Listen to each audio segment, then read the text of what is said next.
민어, 민어과에 속하는 바닷물고기. 몸은 옆으로 납작하고 아래 턱은 위턱보다 짧으며 턱에 두 쌍의 구멍이 있다. 꼬리 지느러미는 길고 찬빈 모양을 하고 있다. 몸빛은 등 쪽이 회청색이고 배 쪽은 연한 흰빛이다. 몸 길이는 90cm에 달한다. 우리나라 서남해에 분포하며 동해안에는 없다. 경기도의 덕적도 연해와 전라도의 신도 연해에서 많이 잡힌다. 민어는 옛날부터 우리 민족이 좋아하는 물고기이며 그 어업의 역사도 깊다. 정약전의 자산어보에 민어에 대해 다음과 같이 기술하였다. 큰 것은 길이가 넉자 5자이다. 몸은 약간 둥글며 빛깔은 황백색이고 등은 청흑색이다. 비늘이 크고 입이 크다. 맛은 담담하고 좋다. 날 것이나 익힌 것이나 모두 좋고 말린 것은 더욱 몸에 좋다. 부레로는 악교를 만든다. 그 알주머니는 길이가 수자에 달한다. 젓갈이나 어포가 모두 맛이 있다. 미추홀에 민어를 만나다. 고향이 전라남도 여수입니다. 1999년에 신랑 따라서 사업차 인천 오게 된 거죠. 아무래도 어려서부터 먹고 제가 특별히 배운 것도 아니고 어떻게 하다 보니까 2001년도부터 식당하게 됐는데 제가 먹고 자란 그대로 하죠. 어려서부터 양식 고기를 먹어본 적이 없어서 고기만 봐도 양식인가 수입인가 구분이 돼요. 생선을 잡아놓고 보면 살성, 색깔부터가 달라요. 기름기도 있고 틀려요. 민어는 제가 볼 때는 특별히 맛있는 생선이라고 알고 있어요. 확실히 회는 민어가 맛있는 것 같아요. 광어, 우럭에는 회를 뜨면 층이 있어요. 그런데 민어는 내장에만 층이 있지 살에는 없어요. 탕을 끓여도 사골 못지않게 구수한 맛이 우러나잖아요. 비싼 만큼 값어치를 하는 것 같아요. 윤선희, 1961년생 선어 사장의 인터뷰 중. 주요 메뉴: 자연산 계절의 민어, 우럭, 광어, 농어, 도다리, 회정식, 회덮밥, 매운탕, 생선구이, 생선조림 외. 위치: 숭이동 구 장안예식장 인근. 주인의 마음이란 무엇일까? 민어를 다룰 수 있는 자격. 여름이면 어물전에 무생선이 그 미끈한 몸매를 과시하며 질비하게 깔려 있어도 단연 이목을 끄는 놈은 따로 있다. 선도를 과시하기 위해 물을 뿌려 광택을 일부러 발산하는 여느 생선과는 달리 마치 욕탕에라도 들어가 있는 것 마냥 풍만한 몸을 얼음자갈에 반쯤 담그고서 지그시 누워있는 민어의 위용은 단연 압권이다. 기실 대부분의 생선은 찬바람이 불어야 기름이 차며 맛이 든다. 까닭에 여름에 물건을 팔기 위해서는 애써 번들거리는 몸을 선전해야 하기에 상인들은 생선에 물을 들이붓는다. 하지만 역시 여름이 제철인 놈은 다르다. 오히려 수북이 쌓인 얼음 따위는 아랑곳하지 않고 높은 몸값으로 저를 채가림자를 도도하게 기다리고 있으니 민어는 서민의 생선이라는 기만적 이름으로 주머니 가벼운 우리들의 귀를 콱 눌러버리곤 한다. 아마도 날이 갈수록 점점 귀해지는 어족이라 더욱 그럴 것일 테다. 해방 이전의 신문만 읽어보아도 거의 한 해도 빠지지 않고 덕적 구롭도 일대에 몰려든 민어떼 소식과 그 시세를 소상히 밝히고 있는데 민어는 참조기 석소어와 함께 서해에서 가장 주요한 어족이었다. 당시 매일신보 1930일 8월 14일 신문에 올라온 배따라기 소절은 덕적군도 일대 민어잡이에 종사한 어부들의 삶을 단적으로 보여준다. 먹는 것은 사자밥이요 자는 곳은 칠성판이다. 민어가 회귀하는 계절이면 태풍 등의 변화무쌍한 기상으로 내일을 기약할 수 없는 어로의 삶이 열리는 것이니 풍족하게 먹어도 그것은 저승사자가 주는 밥이요 천혜무제 바다에 몸을 의탁하는 배판이 곧 관짝 너울인 칠성판이었던 셈이다. 사정이 이러하니 민어가 잡히는 곳은 돈이 잔뜩 돌고 목숨값과 맞바꾼 돈을 쫓아 온갖 위락시설이 들어섰다고 한다. 인천의 유난히 민어집이나 선어횟집이 많은 까닭도 이 돈이 도는 틈바구니에 연루된 것이라니 인천 앞바다에서 민어가 더 이상 잡히지 않는 요즘에는 상상하기 어려운 사정이 서려 있는 것이다. 민어가 늘 여름 생선의 첫머리로 대접을 받는 이유는 물론 그 맛을 보장하는 기름기 머금은 거대한 풍채 때문일 것이다. 과거에 잡히던 민어는 요즘보다 몸집이 더 컸다고 하는데 민어를 화통에 가득 실은 기차가 역에 들어서면 지게꾼들이 지게의 어른 다리통보다 더 크고 굵은 놈들을 겨우 한 마리씩만 가까스로 지고서 배달하였다.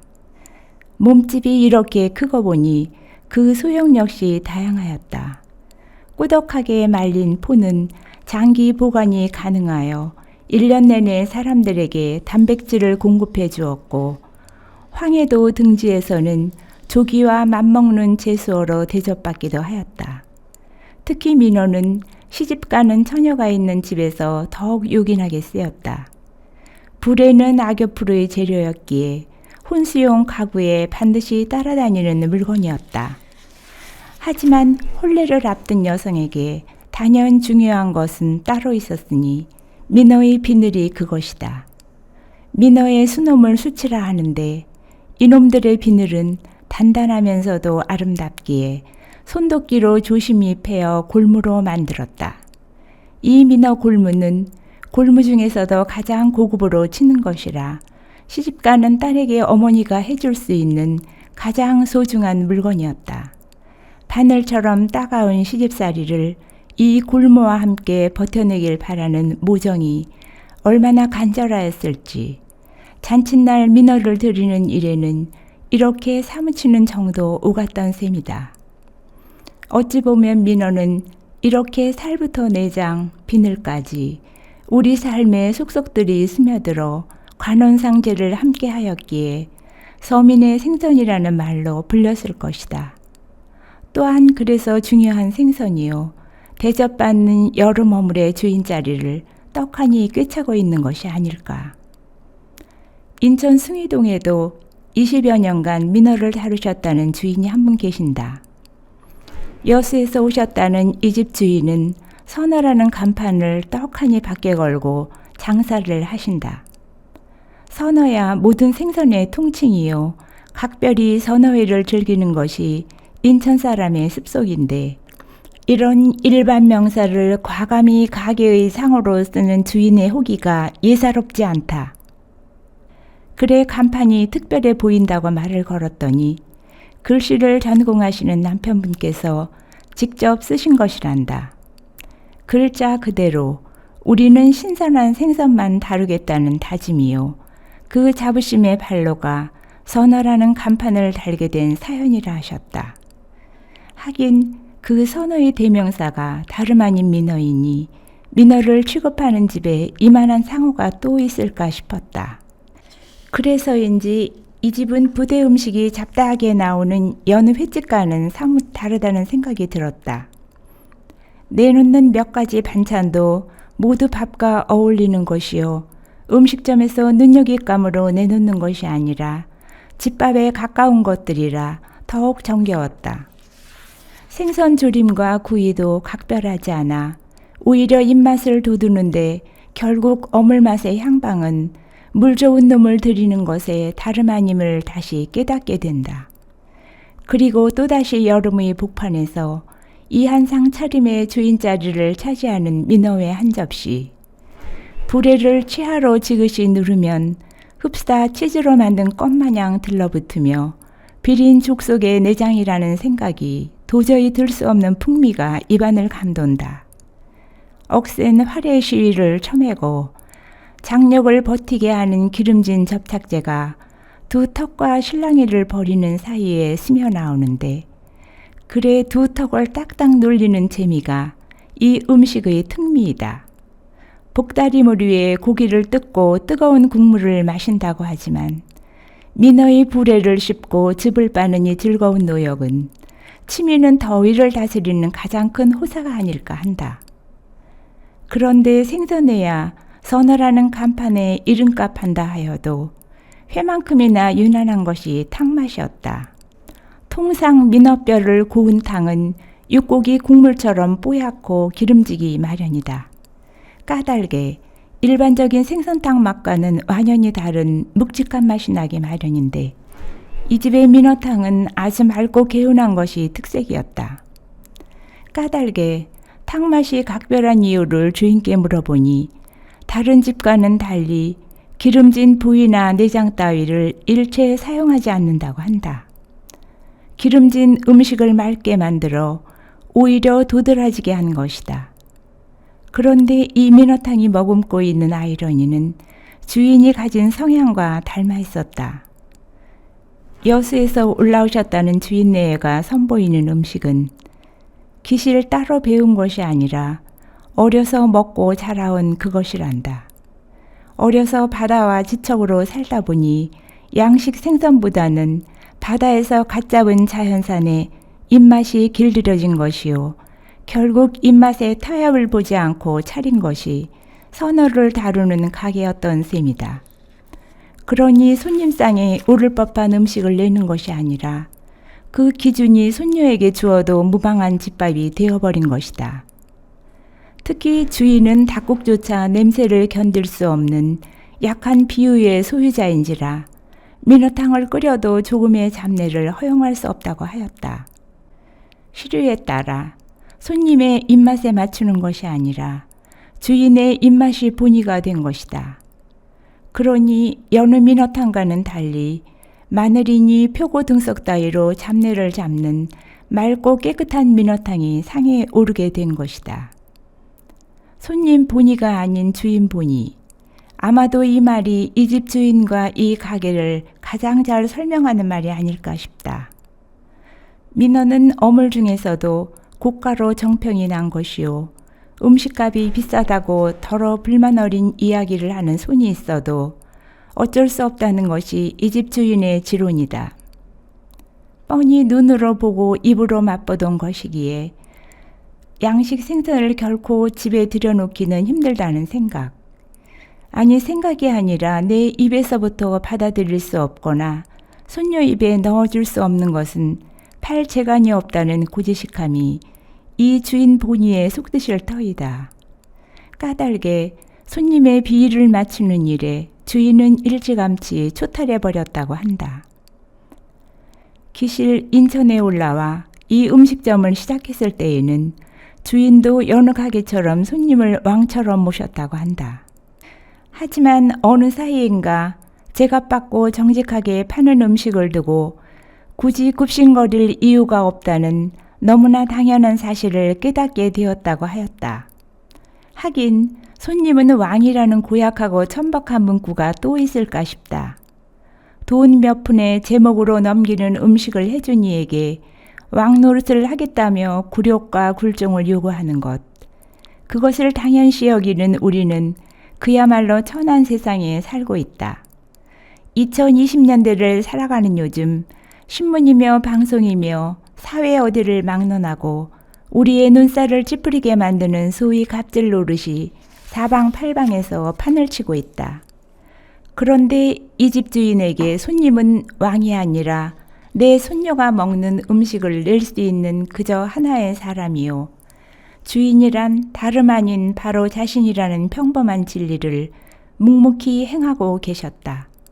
민어탕이 맑은 데는 그 주인과 손님의 지위에 대한 애누리 없이 딱 맞는 셈법이 작용하였던 것이다. 주인과 손님의 정당한 만남이기에 그래서 이 집은 오히려 사람 대 사람으로 입맛을 나누는 단골이 유난히 많은 모양이었다. 주인 본이라고 말은 하였지만 주인 역시 늘 손님의 목소리를 기억하기 위해 애를 쓴다고 하셨다. 또한 자주 찾아오는 연로하신 단골이 발길이 뜸해지거나 하면 걱정부터 앞선다는 말도 잊지 않고 해주었다. 하루는 동네 소식이 끊긴 할아버지 한 분이 자식 손을 잡고 찾은 적도 있다고 한다. 몸이 쇠약하여 잃어버린 입맛을 여기서 찾을까 가까스로 오게 된 사연이라는데 사람에 대한 깊은 애정을 주인에게서 읽을 수 있었다. 오직 성숙한 사람만이 진실로 사람을 사랑할 수 있다는 옛말은 이 사례에서도 증명되는 것이다. 돈 몇 푼의 사람 사이에 정을 사고팔 수는 없기에 그것을 초탈한 주인이야말로 오는 손님을 온전히 사람으로 맞고 예우할 수 있는 것이 아닐까. 코로나 시국에 경제 또한 어렵다고 하는데 어떻게 버티냐고 물어보니 이 역시 한결같은 말로 답을 주었다. 자신이 하나부터 10까지 모두 챙기기에 인건비 나갈 일이 없다는 것. 목포에서 고속버스로 아침에 올라온 민어를 단 10분 안에 손질할 수 있을 만큼 민첩하고 능숙하기에 1인 업장이 가능하다는 것이 비결이었다. 프랜차이즈니 분점이니 하는 음식점들이 고전을 면치 못하는 시기에 이 집이 오랫동안 살아남은 비법이란 다름 아닌 남에게 의존하지 않는 습속이었던 것이다. 그러니 주인의식이란 이 집의 가장 중요한 비법인 셈이다. 민어를 여름 생선의 주인이라고 말하였던가. 그렇다면 그 의젓한 은빛의 풍신을 다루기 위해서는 과연 서너 집에 주인 노릇을 할 수 있는 깜냥이 있어야겠다는 생각이 들었다. 사연을 묻기 위해 일부러 발걸음을 한 번 더 하던 날 주인이 내게 던진 말이 압권이었다. 조금도 보태거나 과장되게 글을 쓰지 말라는 당부였다. 신용으로 손님과 만나야 하니 책임질 수 없는 글로 낭패를 겪을 수 없다는 고지식한 부탁이었다. 그러면서도 취재하는 내 끼니와 공복을 함께 염려해 주었으니 나 역시 공정을 위해 그날은 이 집에서 끼니를 뜰 수 없었다. 그 맑은 탕맛을 다시 맛보기 위해서는 글을 마치고서 허심탄회 텅텅 줄인 배가 필요하기 때문이었다. 여기서만큼은 손님 대접이 아니라 살뜰히 사람 대접으로 차려주는 흐뭇한 상을 다시 받아보고 싶었던 것이다.